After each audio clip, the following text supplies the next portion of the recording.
If you're an indie developer right now, you're probably feeling something between excitement and dread. AI tools can generate art in seconds, writing dialogue trees, prototyping entire levels, things that used to take weeks. And that's raising an uncomfortable question. Is it even safe to start building games right now? Are you about to pour your heart and soul into something that AI can make faster, cheaper, and prettier? I get it. It feels like the ground is shifting under your feet. But here's what we're going to cover today. By the end of this episode, you're going to see why this moment isn't a threat to the indie development world. It's actually an opportunity. First, we'll tackle the fear head on, whether you can even compete anymore when AI does in minutes what used to take weeks, and why this panic has happened before, every major tool shift in game development. Then we'll walk through the specific AI tools you should actually be learning right now, and more importantly, how to use them without losing your creative soul in the process. We'll dig into why your human perspective is becoming even more valuable, not less, and which aspects of game development AI fundamentally cannot replicate. We'll talk about building community in an age where players crave authenticity more than polish, and how transparency about your process becomes your competitive advantage. And finally, we'll look at the economics of staying small, why AI might actually make lean indie studios profitable again, and how to use these tools to increase your creative output without scaling your payroll. You'll walk away understanding which skills to double down on, which bottlenecks you can safely automate, and why your human perspective might be the most defensible asset you have in this AI-saturated market. This isn't hype, this is a roadmap. My name's Chris, stick around.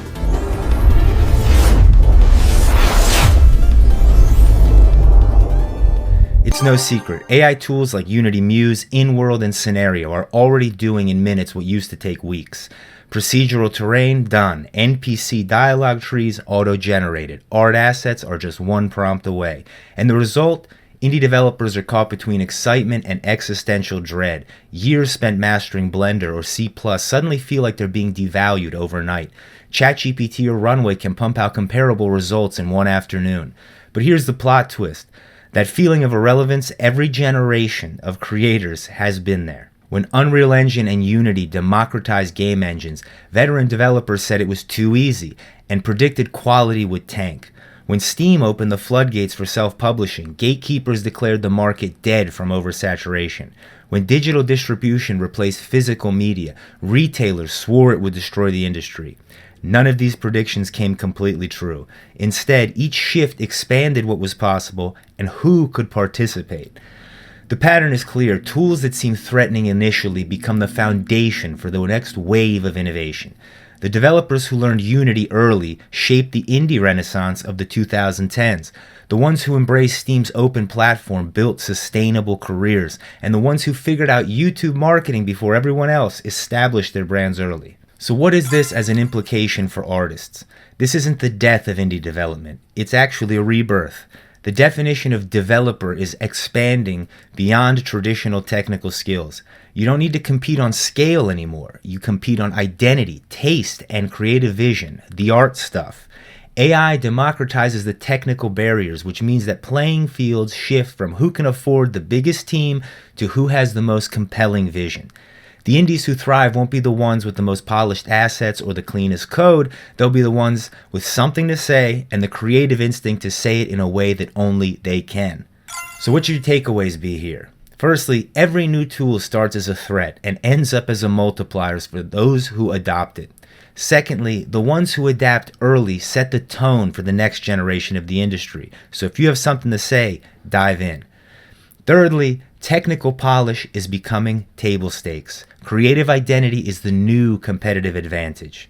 So now a quick question for you guys to think over. Do you feel like AI is leveling the playing field or flooding it? What's scarier to you, increased competition or creative sameness? Are you afraid of it? Are you a doomer or are you excited? Let me know in the comments. Act 2, learning the tools before they learn you.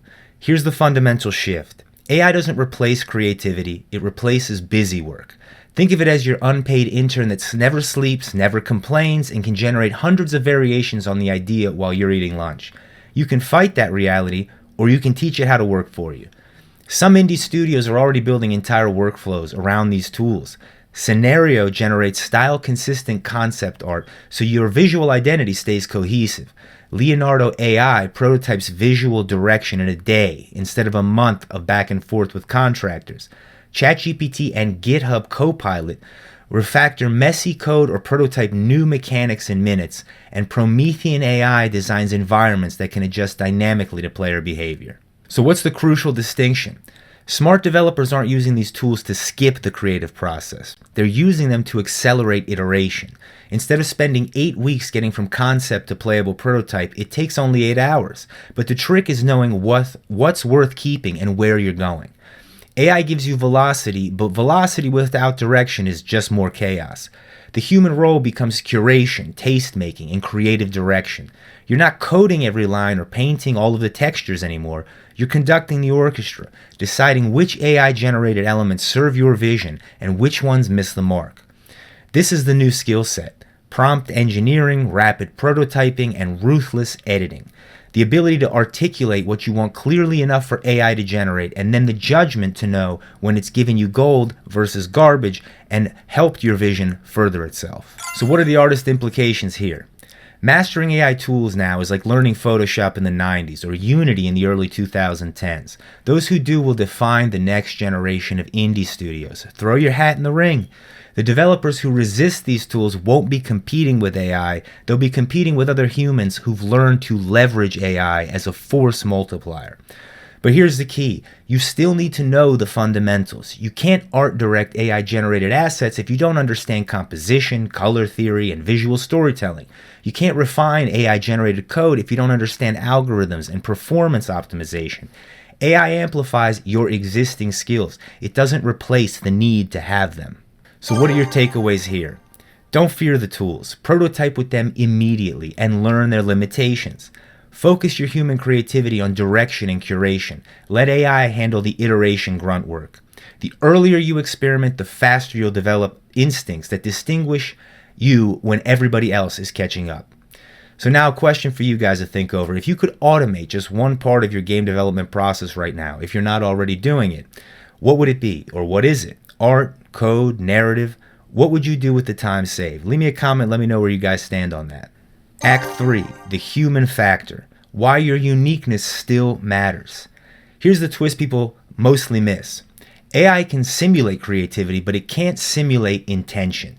It doesn't know why a moment should hurt or heal. It can't feel pacing, irony, or surprise, and those subtle human instincts are the things that make players remember your game for years to come. AI can give you an infinite content, but only humans can create or curate meaningful content. Think about the indie games that broke through in the last decade. Undertale, for example, didn't succeed because of its pixel art fidelity. It succeeded because its creator, Toby Fox, created a moral framework that made players question their relationship with violence in games altogether. Stardew Valley wasn't technically revolutionary. It was emotionally resonant because Concerned Ape, the creator, infused it with a specific vision of rural life and community. Celeste didn't have cutting-edge graphics. It had a story about mental health that felt personally painful and honest. These games thrived because they felt human. They had personality, humor, imperfection, and heart. They made players feel like someone was really behind the screen, working through ideas and emotions through the medium of the game. AAA studios can produce cinematic spectacles with AI assistance. They can generate photorealistic environments and procedurally populate them with content, but those experiences often feel hollow, precisely because they're optimized for scale rather than meaning. They're designed by a committee and focus tested until all of the rough edges and the parts that make it feel personal are sanded away. So what is the implication for you as an artist? Your creative DNA is still your biggest competitive moat. Do not hide it. Build around it. The weirder your taste, the safer your niche. In a world where AI can generate technically competent content endlessly, authenticity becomes the scarcest resource. Players are getting savvy. They can feel the difference between something generated by an algorithm and something shaped by human judgment. They respond to specificity, the odd detail that doesn't quite fit but feels right, the tonal shift that breaks convention, the mechanical twist that reveals the creator's unique perspective. People love finding things in games. This is actually good news for indies. You can't out-budget a AAA studio, but you can out-weird them. You can take creative risks they can't justify to shareholders. You can explore uncomfortable themes, experimental mechanics, and niche aesthetics that focus groups would reject. And this has for a long time been the case, but AI now puts you much closer to the financial level of those AAA studios. So what are the takeaways from this section? Emotion, not fidelity, builds lasting fandom. Authenticity is the one thing AI cannot yet replicate. Lean into what makes your perspective unique. I say it all the time, even if AI becomes sentient, that's just another opinion versus your opinion. It's not the all-sayer, it's just another perspective. Imperfection can be a feature, not a bug. It signals human authorship, and people often look for these things. So now a question to get you guys into it. What indie game last made you think, a human had to make this? What specific moment or detail gave you that feeling that really hit you home when you got to that part in the game? Let me know in the comments. I'd love to chat about it. Act 4. Building community in the AI age. Here's something AI fundamentally cannot do. Build trust. Community is becoming the new studio. And in an age of generative everything, players increasingly crave connection to the creators themselves. That's your opportunity. Show your face, share your process, stream your build sessions, post your design debates and dead ends. Document the messy middle of development, not just the polished trailer at the end. Players don't just want your game anymore, they want the root of you. And it's similar across music and film and everything else that you see online today. Games are becoming living ecosystems, and when you invite your audience into the development journey, they don't just buy your game, they invest emotionally in your success as a creator. This shift changes the economics of indie development altogether. Instead of spending 2 years in secret and hoping for a successful launch, you can build an audience throughout your development. That audience becomes your early testers, your word-of-mouth marketing, your Kickstarter backers, your first-day purchasers. Look at how developers like Concerned Ape or the Dwarf Fortress team turn their development process into compelling and ongoing narratives. Fans follow their entire journey like a serialized story, celebrating breakthroughs and sympathizing with their setbacks. By the time the game launched, there was already a community primed to evangelize it. AI makes this transparency even more valuable. If players know you're experimenting with AI tools, they become part of that evolution. They see you wrestling with the same questions they have. They watch you figure out what AI should handle versus what needs a human touch. That vulnerability and authenticity becomes its own form of content making and will actually help craft the future of game development. So what is the artist implication here? Transparency is the ultimate marketing strategy in the AI age. Players are less concerned about whether you use AI than whether they trust your creative judgment. If they understand your process and your values, they'll follow you through the tool changes and the aesthetic shifts. AI can generate the game assets, but it can't generate the parasocial relationships between creators and their communities. That's still exclusively human territory. And in this crowded marketplace, the relationship is often the difference between a game that disappears and one that finds a long-lasting audience. So your takeaway should be, build your audience before you even finish the game. They become stakeholders in your success and a testing ground. Share your development process authentically, including the AI experiments and failures, not only for the authenticity because it's fun and people get to engage with you. Let your community shape your creative decisions. They'll feel ownership of the final product and want to be a part of it. And transparency about AI use builds trust rather than eroding it. So on this topic, guys, would you trust a game made mostly with AI assistance? If the developer shared every step of the process transparently, what would make the difference for you? Would you check it out? Would you neglect it? Let me know in the comments. I'd love to chat about it. Act 5. The economics of staying small. Let's talk about the business reality, money, time, and sustainability. AI might actually make small studios profitable again, not because it replaces people, but because it reduces waste. No more 6-month prototype loops that end in a dead end, no more endless asset production delays, no more burning through Runway while you wait for contractors to deliver iteration rounds. AI gets you to playable faster, which means you can test with real players earlier, start marketing sooner, and spend less burning through development costs. Small doesn't mean powerless anymore, it means nimble. AAA studios often move like aircraft carriers. They have impressive firepower, but they're slow to change the direction and are vulnerable to shifting market conditions. Indies using AI move like speedboats, fast, agile, and able to pivot based on what's working and what's not. This changes the risk of calculation. Instead of betting everything on one 3-year development cycle, you can prototype multiple concepts in months and see which resonates. Instead of polishing one idea to perfection, you can ship experimental projects and learn what your audience responds to. That traditional indie model was basically save up money, quit your job, spend 2 years hoping you've built something people want. The AI augmented model is keep your job, prototype rapidly in your spare time, build an audience around promising concepts, and go full time only when you validated the product market fit. This is especially crucial as the indie marketplace is becoming even more saturated. Steam releases over 10,000 games per year. The odds of breaking through on quality alone are increasingly slim. But if you can move fast, experiment often, and build community throughout the process, you improve your odds dramatically. So what are the artist implications here? Lean studios will win in the AI age. Your advantage is not headcount, it is the agility you have. You can out-iterate bigger teams because you don't have layers of approval and coordination costs. You can take creative risks they can't justify to their stakeholders. You can respond to emerging trends before they've even made it onto their roadmap.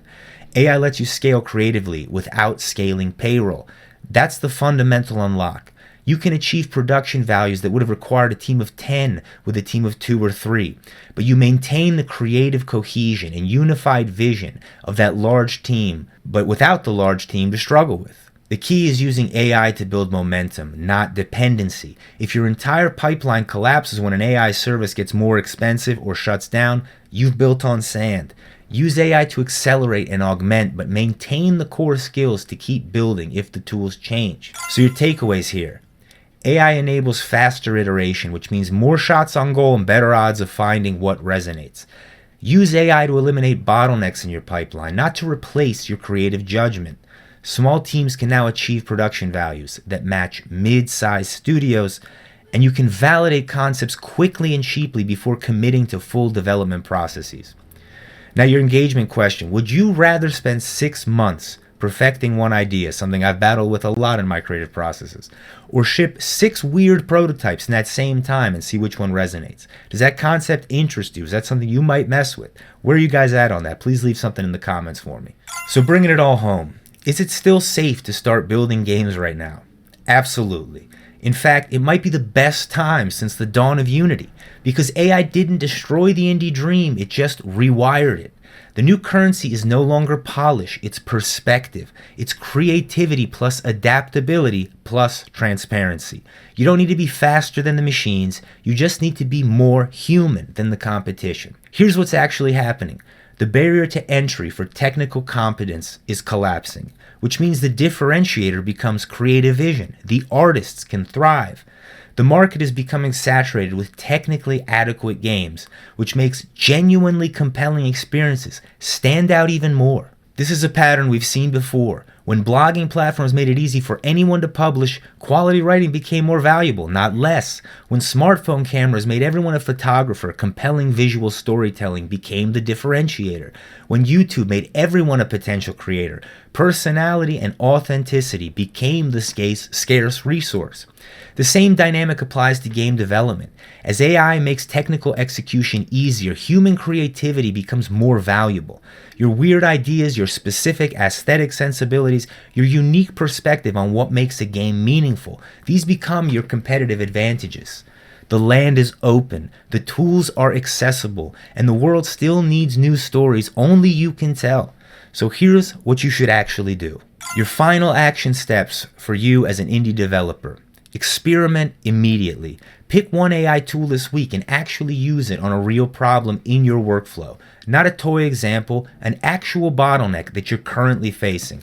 Learn its strengths and limitations firsthand. Secondly, use AI to eliminate bottlenecks, not identity. Automate the repetitive stuff that drains your energy. Keep the creative decisions that define your vision. If AI generates 10 variations on character design, you're still the one choosing which one captures that right feeling. Document your process publicly. Start a development log, stream your work, post your design decisions and why you made them. Build an audience that understands your creative sensibility before you ask them to buy anything. Don't chase trends. Create small worlds that feel human. The games people remember aren't the ones with the best graphics or the most content always. They're the ones that made them feel something specific. Focus on that. The revolution is here. You can participate or you can watch, but the opportunity window for early adopters is closing, and the developers who can figure this out will shape what indie development looks like for the next decade to come. So go build something weird. The world is waiting. Thanks guys, my name is Chris. Please remember to follow, like. We're going to be doing an episode every week. As always, please leave a comment. I'd love to chat with you guys, and we will see you next week.